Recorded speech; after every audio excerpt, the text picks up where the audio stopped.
Hello everyone and welcome back. So today we are going to continue on here in Genshin Impact with the last of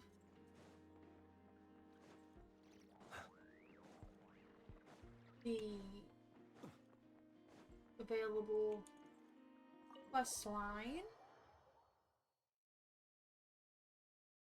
for Nod Cry until the new update.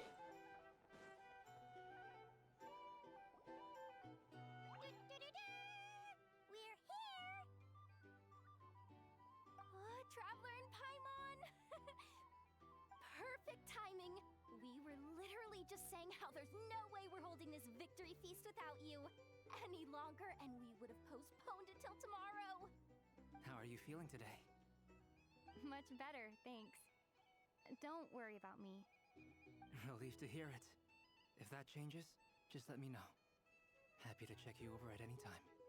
Yep, we're here for you. Anything you need, just let us know. Oh wait, where's Nipper? How are her eyes doing? Nefer's right over there. I'm sure she'd love to catch up with you.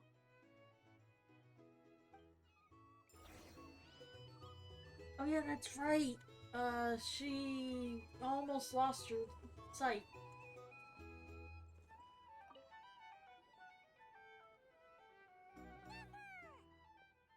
Traveler, Paimon, are you recovering well? Much better thanks to a good rest. You're looking well too. Turns out that moon chanter has some real talent after all. My eyes were mostly recovered after just a couple days' rest. I can actually open them again now. Yeah, but you gotta be careful. Lauma says not to strain your eyes while they're still healing. Yes, thank you. I'm well aware. Yehoda, could I borrow you for a moment?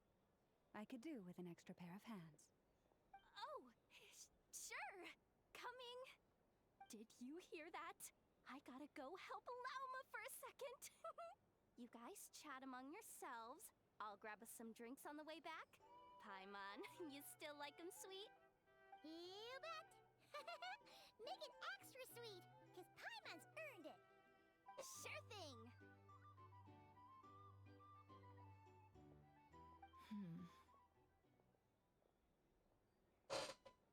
Never mind. The Raker of Solnari. Kind of a snake, don't you think? More of a wolf in my mind. No, definitely a snake.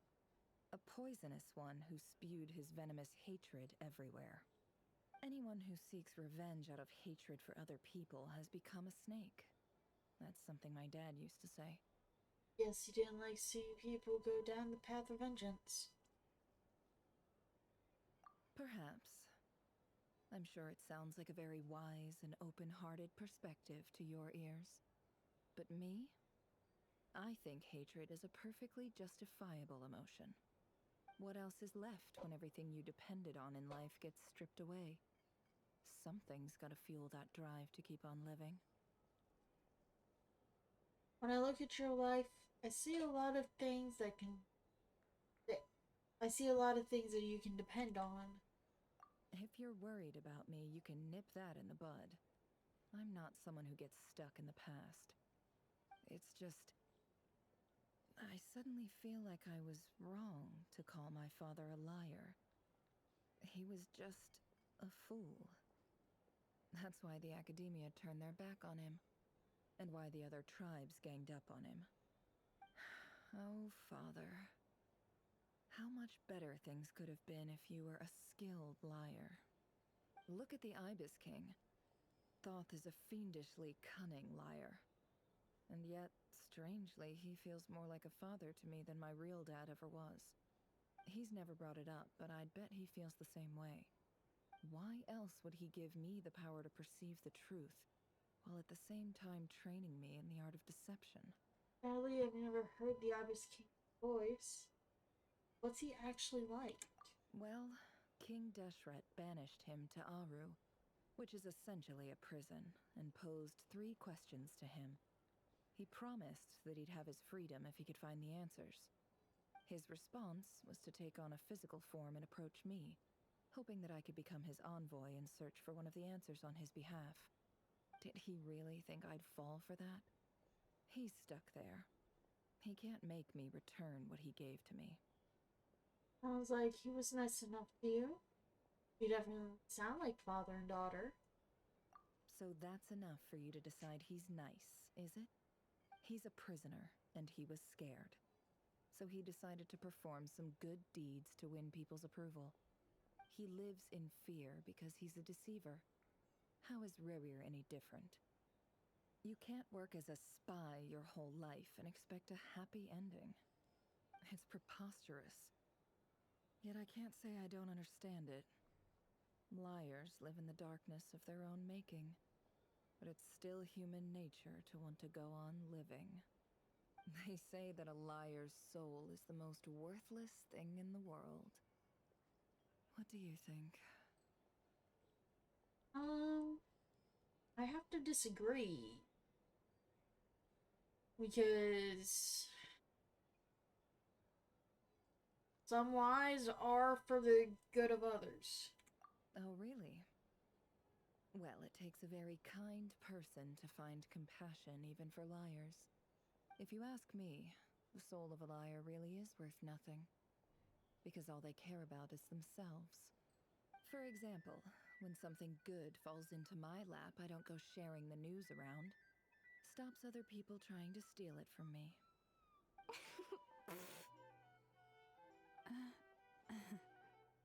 I have a feeling some people over there may have overheard that.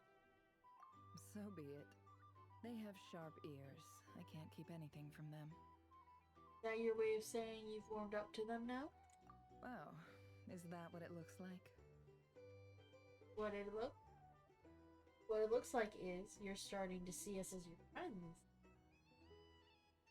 And see that as well. Well, you all know my past now. And I can't simply eliminate everyone who knows too much. So I guess I just have to put up with you. For the foreseeable future, at least. When you find yourself in a situation you can't control, the safest play is to keep calm and start monitoring everyone involved like a hawk. In the intelligence world, you need to have a sense of perspective and play your hand accordingly. If you understand what's at stake, please ensure my secret is safe with you. I trust you'll respect my wishes as a friend. But don't forget, I will also be watching you like a hawk. Sure. Very good. Oh, wait! Now that the panic's over and we've all calmed down, Paimon suddenly remembered something. What is it? After all that build-up, our mystery ally never showed up even once.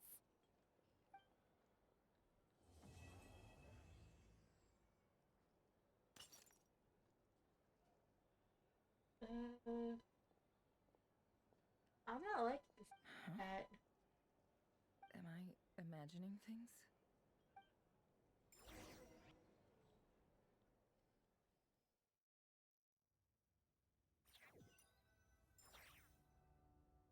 So, that close colleague who stayed behind with you? What's he been up to recently? Don't know, don't care. I get more normal human interaction from hanging out with Bosco too than him. Although, now you mention it, he hasn't bothered me in a while. I wonder if... If he's disappeared without a trace, it's the biggest gift he ever gave to the world. But I somehow doubt that's what's going on. He won't lie low forever. So we'd better stay on guard.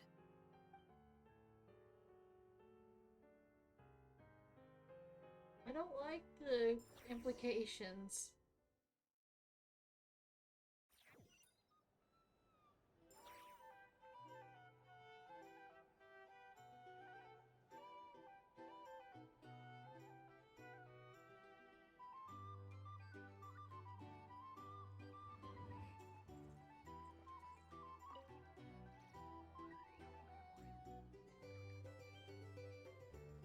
Ah, Lord Sangama Bay. How lovely to see you. I must thank you for the device you provided. It was an enormous help. Would I be right in thinking that it was developed by the academia? Why come and ask me when you clearly know already? I mostly came to thank you. That's more like it. A little gratitude goes a long way with Lord Sangama Bay. Play your cards right, and you might even stand a chance of becoming my long-term supplier. The chance to work with such a kind and charitable investor as yourself would be a great honor for the curatorium. Huh? Charitable? Who said anything about charity? First time hearing about it. Let's see.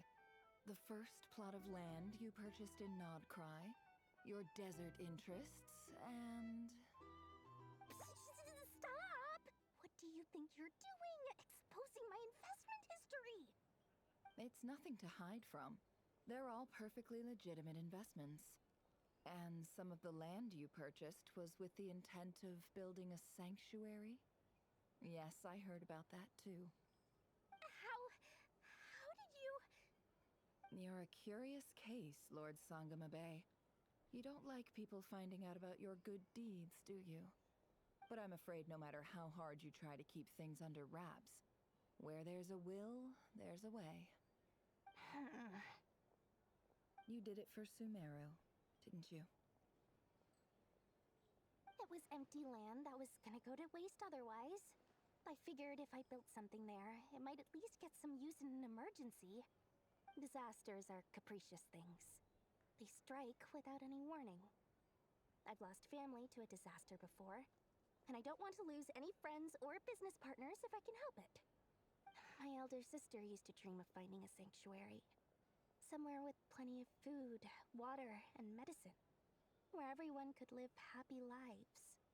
It was something I looked into, but after discussing things with the Dendro Archon, I decided on a more effective strategy. The tech people handled the tech, and Moneybags provided the Mora. It just made the most sense. It's a pity that so few people know the truth about you. Everyone says that you view everything in terms of Mora, and all you care about is growing your own wealth. So, what's the problem with that? Everyone wants to be rich. It's human nature. So yes, I love Mora, and it's nothing to be ashamed of. But surely you have dreams of your own beyond just making Mora. You don't get it, do you? My dream is to invest in other people's dreams. And, you know, make a nice little slice for myself along the way. Just thinking about it makes me happy. That sweet, sweet sound of Mora. Thank you. For the device? And the pendant. Oh, that. I was just returning a favor. Don't worry about it. Seems like we've both been away from home for a very long time. Yeah. So long that I barely remember what my family even looked like. That would be your mother, father, and sister? Yeah, though it's been years since my sister passed away. It's not like I want to forget them, obviously, but memory can be even more ruthless than the most calculating business person. Beyond a certain point, if something isn't helping you, it just gets rid of it. My sister can't help me now. Slowly but surely, her face is fading from my mind's eye. It's become a vague impression. Not everything will fade. When loved ones pass away, the beautiful memories are the ones that last the longest. Yeah, that's true. If you ask me, that's the one silver lining in all of it. Well, that, plus, I'm sure that life is much better now than it was back then. Oh, absolutely. I have tons of Mora, a big beautiful house, business is booming, and I'm as happy as can be. You've got a lot going for you too. Boss of the Curatorium of Secrets? I'm sure there's plenty of Mora to be made in that line of work. I appreciate the vote of confidence. Okay, so that was one conversation. And it was actually kind of sweet to hear it. Ooh. Varka and the two brothers. Let's do it! How have you been holding up? Any adverse reactions? If you start to take a turn for the worse, Make sure you tell me right away. You don't need to worry about me, Grandmaster. I'm fine. I mean, I barely did anything, so... What? You're too humble, young man. You played an indispensable role in the battle for Nodcry. We can't thank you enough for your support. Sometimes, when people praise you, it's because you deserve it. The best thing is to accept it calmly and with grace. It's important to learn how to respond to words of admiration. Let's do a quick demonstration. Albedo, that was an incredible feat of alchemy. The pressure was on, but you worked flawlessly at lightning speed to get the job done. Thank you. I can't take all the credit, though. Durin played a big part in forming the alchemical array. See? Did you catch that? A masterclass in how to take a compliment. Okay, yeah. I did work pretty hard to help prepare for the battle. No point denying that. Hey, you guys! Seriously, great work, everyone. You all outdid yourselves. Hey, look who's bounced back. Looking good, traveler. Seems like you've recovered. You won't need to take any more medication. Can I get you a drink? Huh? You know how to order at a bar now? You've sure learned a lot recently. Handling a drinks order is ridiculously simple compared to alchemy. Don't worry, I'll blend into society yet. Paimon believes it. You're clearly a fast learner, just like your brother. To be totally honest, though, Paimon didn't quite follow all the details when you first explained the plan to us. Don't worry, that's completely understandable. Unless you're a student of alchemy, it's hard to grasp the principle and how the process works. To put it in the simplest terms, we saw how our enemy stole the power of Kuvaki. And that gave us the idea of stealing his power to turn it against him. When facing an enemy you have no hope of defeating, it's best not to engage them in battle. So, instead of looking for a way to overpower him, we decided to help Columbina get strong enough to at least stand up to him in a fight. For this to work, we had to analyze his modes of attack, confirm who his main target was, and make sure that he wouldn't go beyond the range of the alchemical array. For added security, we prepared a total of 4 arrays. But to mitigate the impact of the battle, we identified one location in particular as the ideal spot, which is where the confrontation took place. The alchemical array absorbed his abyssal power. Then Durin processed it to render it usable by Columbina. That power enabled her to do what would otherwise have been nigh on impossible. What surprised me was that Dainsleif actually agreed to join us. Given his history with Rerir, he had every right to sit this one out. But we're extremely grateful for the decision he made. Confronting a former friend in battle. It can't have been easy. It must have been a painful choice to make. But I'm sure that making a decision was far better for him than staying in limbo. Absolutely. He was torn between 2 paths, but in the end, he made his choice and stuck to it resolutely. He doesn't strike me as the sort of person who'd stay trapped in limbo for long. Anyway, however you cut it, everyone gave a stellar performance. And now, it's time to kick back and celebrate.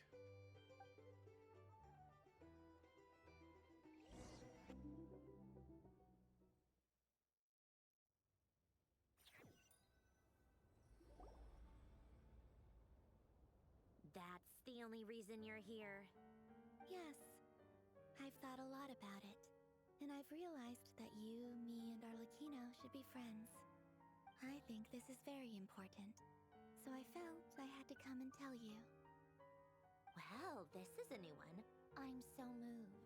I can't even hold my teacup. If that's all, you can leave now.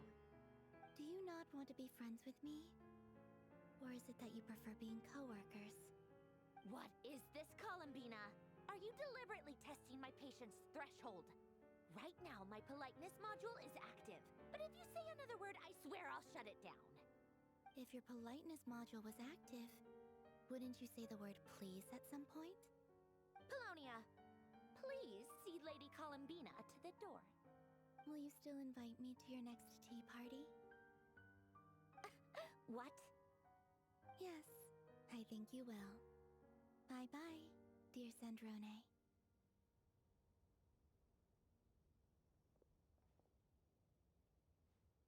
Catching up with a friend? Or hope I'm not interrupting?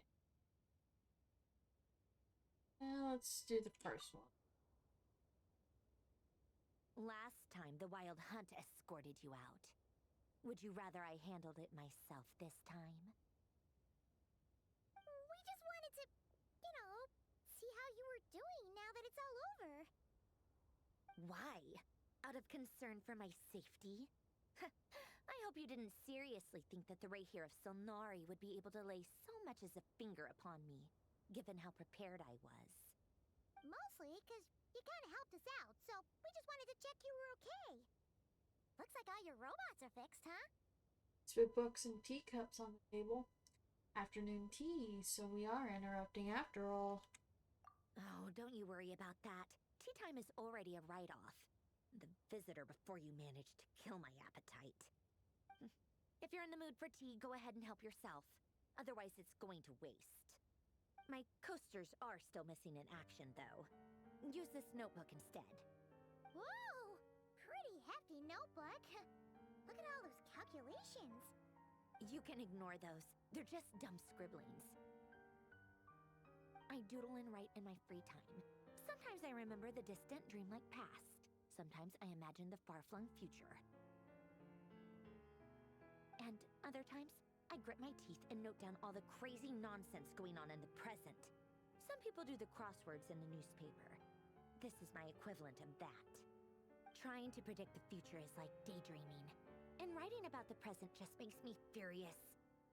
The past is my favorite.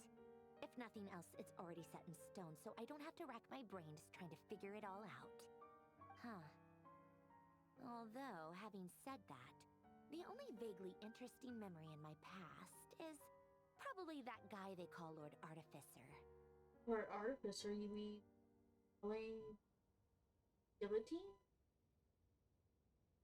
Who else? Pretty much all the mecha and Fontaine are his personal handiwork. Wait, are you saying you know him? Like, personally? As a friend?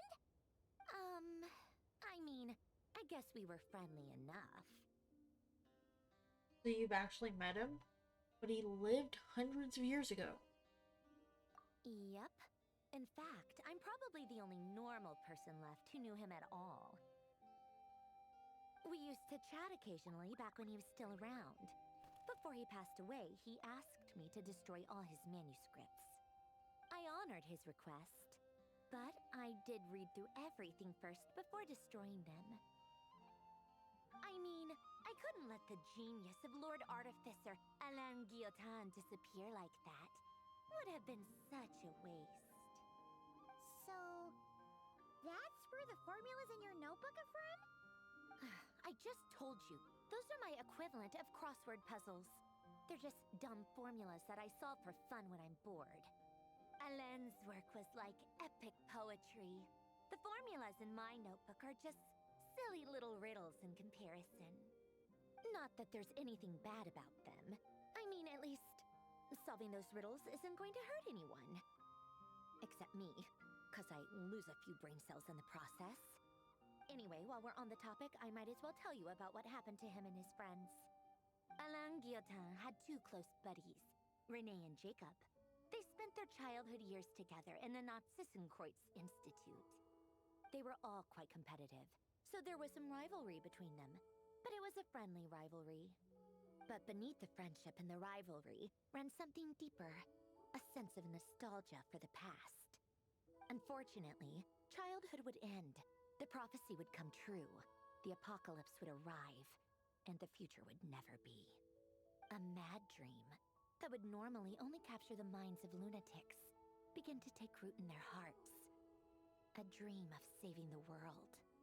And if Renee and Alain had been people of lesser wits, that dream would probably have ended up as something for them to joke about in their older years. But alas, They were some of the sharpest minds around. They nurtured that dream with the full power of their intellect, and it grew into something that ate away at their souls. The first of them to fall under its spell was Renee. Against Alain's wishes, he persisted in experimenting on a mutual friend of theirs to try and save their life. Alain did not approve and parted ways with Renee. It's complicated.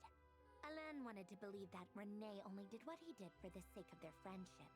But when he told me about what happened, I could tell he still had some suspicions about Renee's motives. Perhaps the seed that would grow into a nightmare had already sprouted in Renee's mind. Even then, the next time they met, Renee's soul had been completely engulfed by the dream of salvation. His futile attempt to change the tide of fate only resulted in a wave that swallowed up the world, even before the apocalypse came. And although that wave died down eventually, I hear that it just recently came back with a vengeance. As I understand, Renee wanted to live out his dream of salvation once more. But I'm told that the attempted resurgence finally died out for good. At long last, Renee awoke from his deluded dream. Though of course by then it was far too late. What do you think of Renee? Do you admire his transcendent genius? His view that any price was worth paying to achieve the lofty goal of saving the world? Or do you despise him? Dismiss him as an evil madman who wrought havoc on the lives of everyone around him as he pursued his delusional dream? Same difference, really. Just a matter of perspective. Yeah, I don't know. What a cop-out. But I suspect you'd have a more incisive and insightful answer if we dug into it further. What about you? What's your take on Renee? I don't like fanatics who give up their whole lives for their ideology. Nor do I like fools who let their delusions take control. Maybe I could understand if Renee had just been an ordinary person. But he had a sage-like intellect. And still managed to get himself lost in the labyrinth of his own desires. Anyway, that's enough about Renee.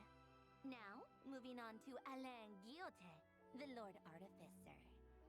He managed to put a stop to the first storm whipped up by Renee. But after that, Alain lost his friends and family. To his credit, I suppose, the loss of his family and friends was purely a tragic accident. It's not like Alain sacrificed them for his cause or anything. After that, the only thing supporting his work was the same dream that had dragged his closest friend down to the abyss. But although the desire to save Fontaine drove him to found the Fontaine Research Institute, Alain continued to reject any form of transcendental knowledge or power. He was suspicious and fearful of it, having seen the way it had affected his closest friend. I think that formulas and machines derived solely from human intellect were the only thing that gave him a sense of spiritual comfort. Yet Alain's intellect was simply too great. It barely left him space to breathe in his lifetime. Once he realized that the end of his life was approaching, he finally accepted the truth. The Nazissenkreuz Institute needed someone, and a human being, to see its story through to the end. He quit working on his formulas, trading them in for the fairy tales that had played such a formative role in his childhood, but which he barely touched in his adult life. He told me that the director of the Nazissenkreuz Institute used to read those fairy tales to the children as bedtime stories. Apparently, they worked wonders at sending kids off to sleep. I think that all he wanted at that time in his life was to be able to sleep deeply without being plagued by depression. By that point, nothing else really mattered. At the very end, he laid down to rest in the ruins of the former Nazissenkreuz Institute orphanage, while the Fontaine Research Institute he had founded continued tirelessly with its work. Many years after that, tensions over competing dreams would once again cause a rift, this time between members of the Fontaine Research Institute. But the actions of those fools had nothing at all to do with Alain. And that is the story of two people from the Narzissenkreuz Institute who both wanted to save the world. One went all in on his fantasy of salvation without ever looking back, and ended up calmly sinking to the bottom of the deepest sea. The other sought desperately to burn bright in his life, even though he wasn't sure where he was going. I do sometimes wonder, why is it that people like them have such grand hopes of saving the world? Even the grandest tree starts as a tiny seed. So perhaps, for each of them, their mission to save the world began with a very simple desire: to save themselves. They were young children with friends and family who mattered to them, desires to explore the meaning of life, ambitions to have a successful career. They didn't want to see all of that taken away in one fell swoop. Or maybe they just wanted to find something to anchor themselves within the chaos, to stop them getting quietly swept away by the storms of life. But instead, the search for their own salvation took them down the rocky road laid out by fate. Do you think the desire to save oneself is enough of a justification to try and save the world?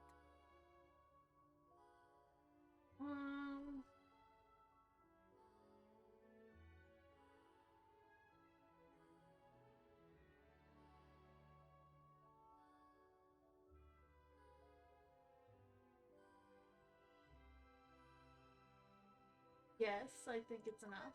The way you said that sounded just like Alain.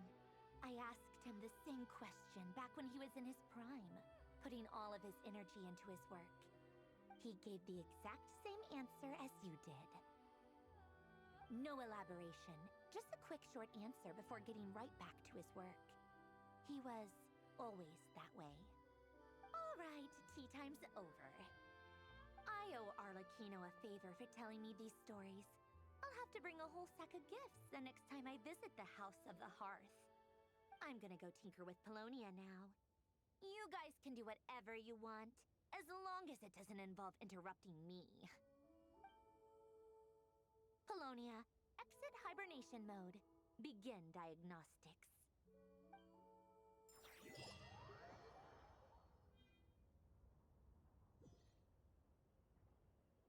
We've been traveling in that. How about haven't tra-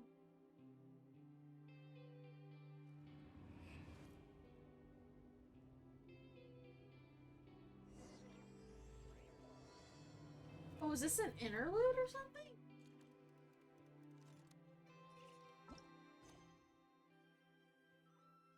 Or did it just send me into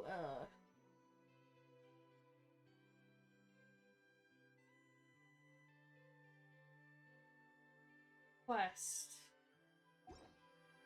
He who wishes to peer into the abyss needs simply to wander through okay. Nodcry on a misty Give me one night. sec. Alright, we're going to Natlan.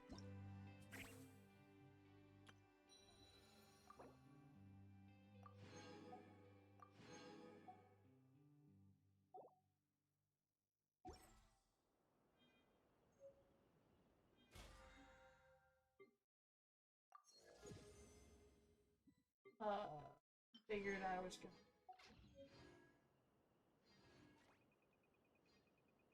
Dang, answer. What?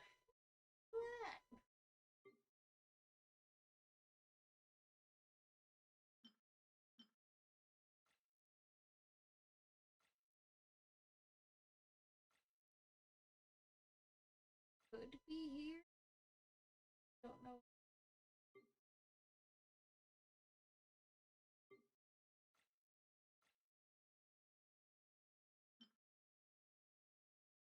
Ordered notes.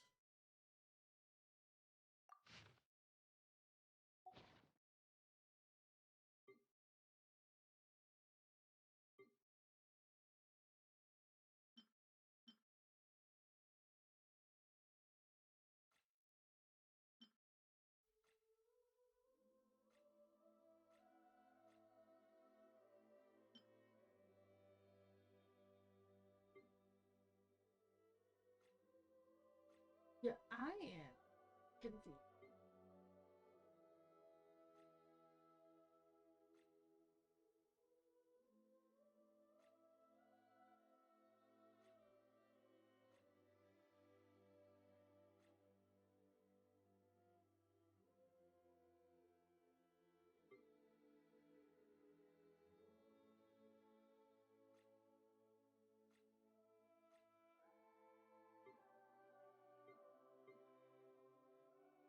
Could it be?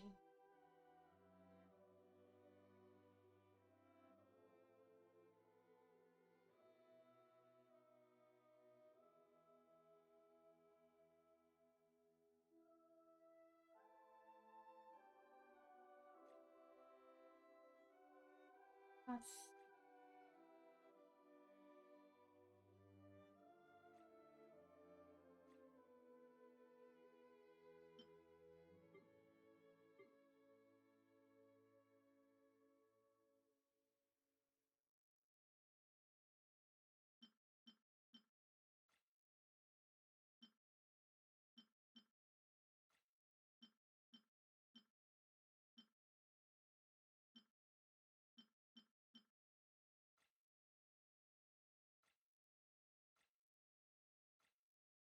oh, didn't look down this way. Uh,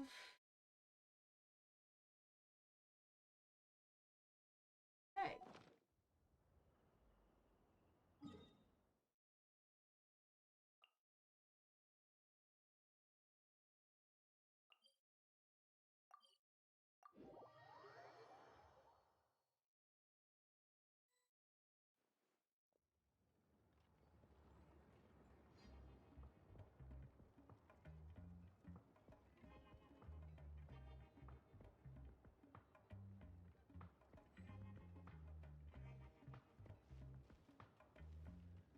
That's not who we're looking for. Up here.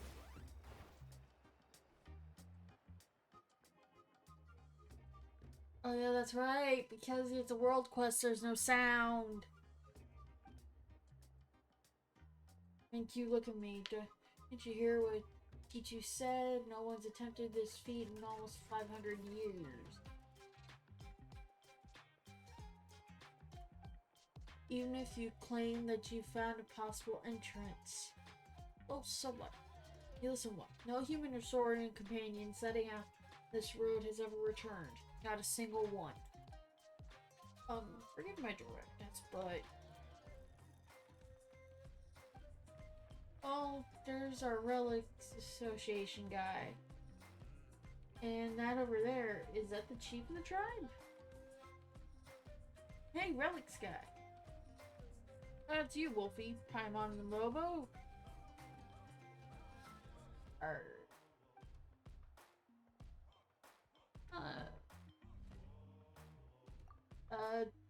Tepetilosaur with a red tail scarf. Mighty energetic. It looks different right off the bat, too. Alright, little fella. Give us another.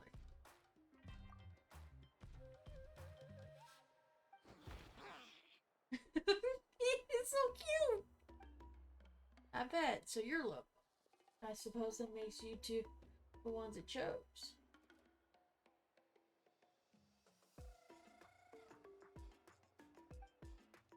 Haven't you two talked of this town lately, Wolfie and Paimon? Thank you here. Been mumbling about you constantly. T2 mentioned you at his return.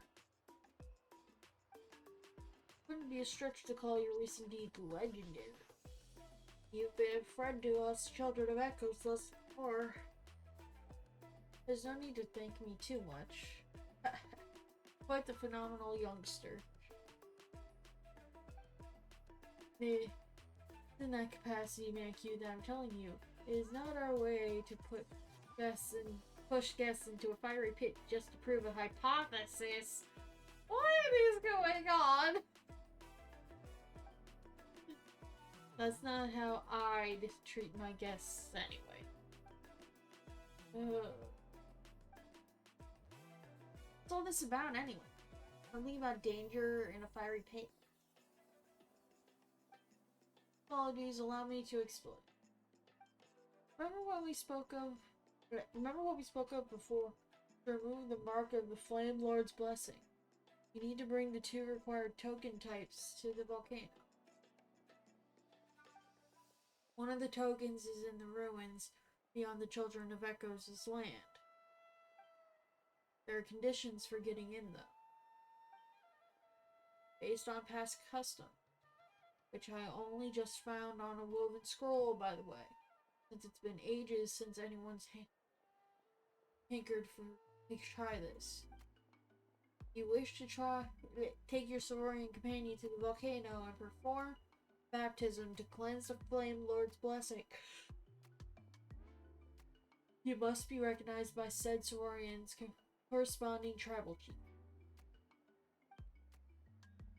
With Lobo being a Tipitilosaurus, this means the chief of the Children of Echoes.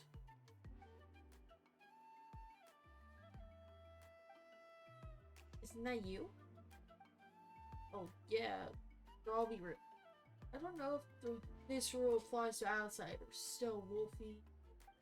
For hundreds of years, many of those who have tried to free their companions from what runs in their bloodline.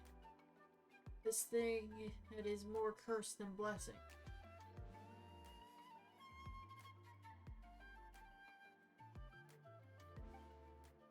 And not a single one has succeeded. Which is why the tribes gradually abandoned the custom. They abandoned it? A 0% success rate? Seriously? Yes. So perilous is the journey. It's also said that the trial that must be passed before one may obtain the token will test not only the warrior steps forth, but also the Saurian with them. Oh, lovely. You are now the tribes, but I will not have you die in vain. So please, Wolfie, I suggest that you leave Lobo here with us. Nothing else. I can ensure be taken care of until the day of must enter the Night King.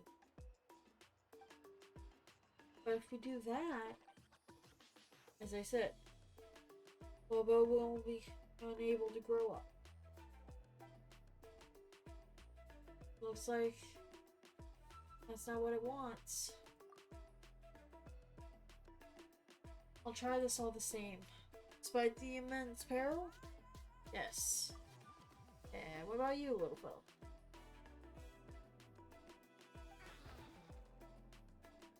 Adorable. Little thing. Unyielding, resolute, yet passionate. Your heart displays like fine phlogiston.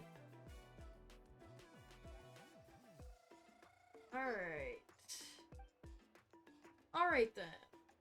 Then I shall award you the right to embark on the volcanic pilgrimage.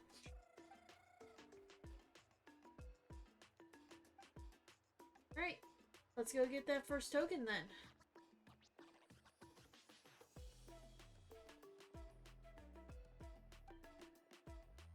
No, not yet. Now that you are qualified, you must undertake a trial of witnesses. Ancient custom dictates that the warrior and Saurian must together obtain the feather of a green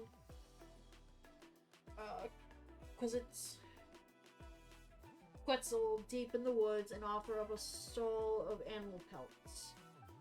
And together you must win 50 battles for our tribe. Offer up 96 gems of high quality. I wouldn't be eligible to. You give me a discount on those for more. Oh, come now. You forget it.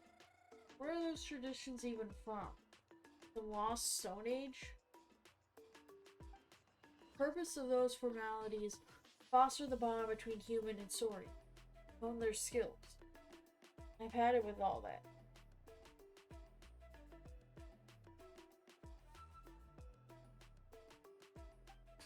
Anyway, as I see it, neither Wolfie nor Lobo seems to need that sort of proof. Put things simply, Wolfie. We have here in Natland a super simple way of dealing with such situations. Fight me, improve your strength. Alright. Wait, here? Oh, do you mean we're going on stage?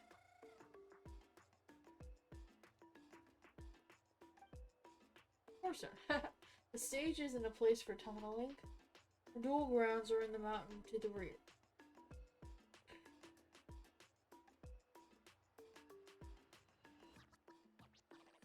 Okay.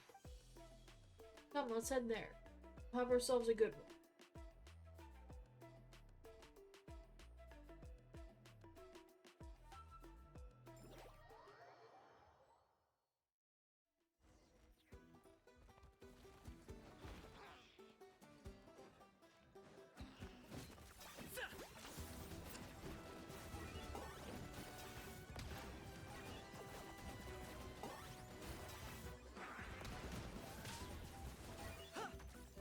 Claim these souls!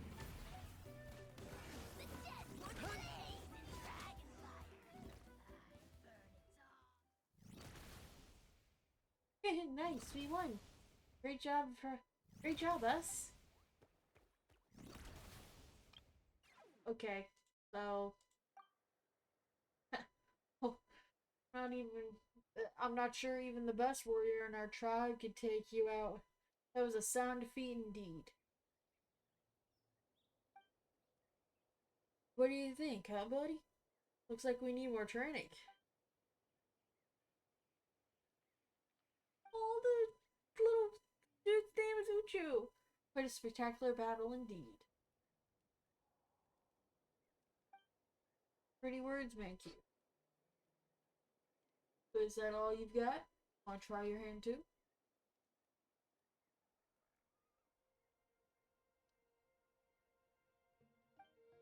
No, thank you very much. Boring. That was a great match. Wolfie, you're the real deal. I was just warming up, you know. You weren't bad either. Save the consideration. Now, if I was younger, who knows how that might have gone. How I wish I could have taken you on then.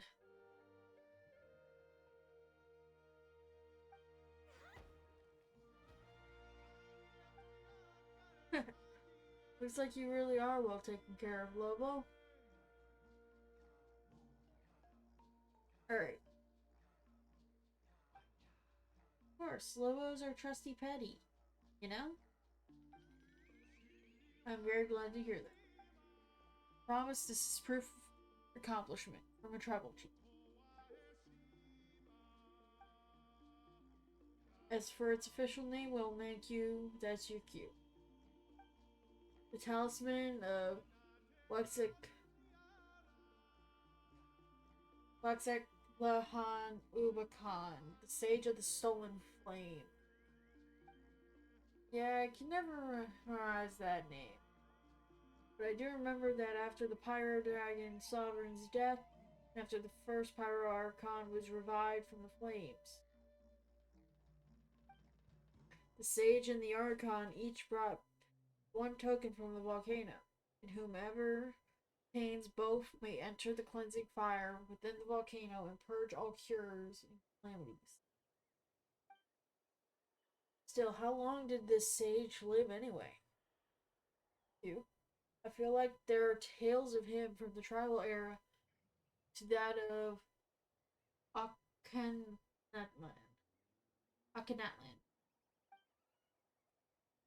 And even around the Shadow Pit. Well, he was the first human to use villages. And who knows what fate came upon such legendary figures. Some say both his body and spirit turned into phlogiston, becoming one with Natland's winds, lands, and flowers, granting him the power to hear the prayers for help directed at him by all the tribes. Some say that each era boasted its own successor to the sagely title, passing it on even to this day. But, excuse my bluntness, these are mostly storytellers' speculations. Watch yourself with those words. You'll make T2 mad again. Alright, my duties are hereby discharged. Oh wait. Tradition does demand one more thing, which is to grant the brave journeying soul and their companions my blessing. Oh, so that's also a ritual you all do? Eh. It's just moral support. Don't get your hopes up, eh? Right then, Wolfie, Lobo. Here I am.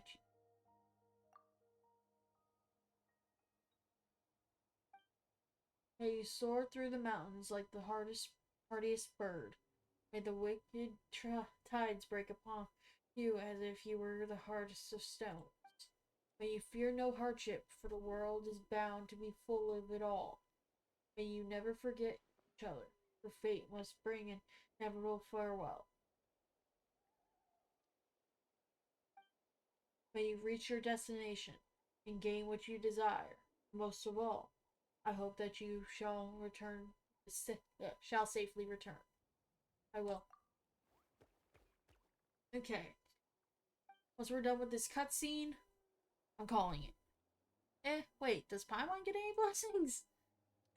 As for you, little Paimon, may you eat and drink well, sleep sumptuously, and seek a goodly growth. That sounds pretty good to me. Anyway, Paimon accepts this blessing, but only just, okay? Fine by me. In that case, the right of witnesses is ended. But before you go, let me stress this again. Be careful. You know, Pakaw. See ya. See ya too, Uchu. Good luck. See you all soon. Okay. So. That's that. I don't know what I'm gonna do for next week. How loves being antagonistic. Because, yeah.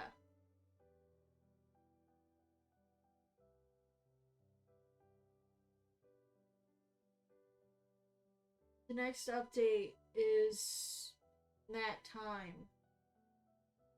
Right.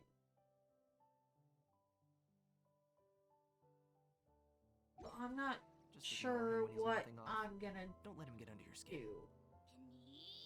I dare you to release me and say that to my face! I might just do some stuff for characters, like I've been doing here lately for the Temper Thyself. Because, I haven't gone above 45 for my adventure rank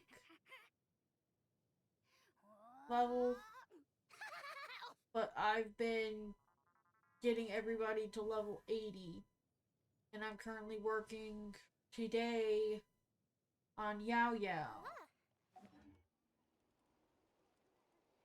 So, we shall see how it goes. Thank y'all so much for watching, and I will see y'all next time. Bye, y'all.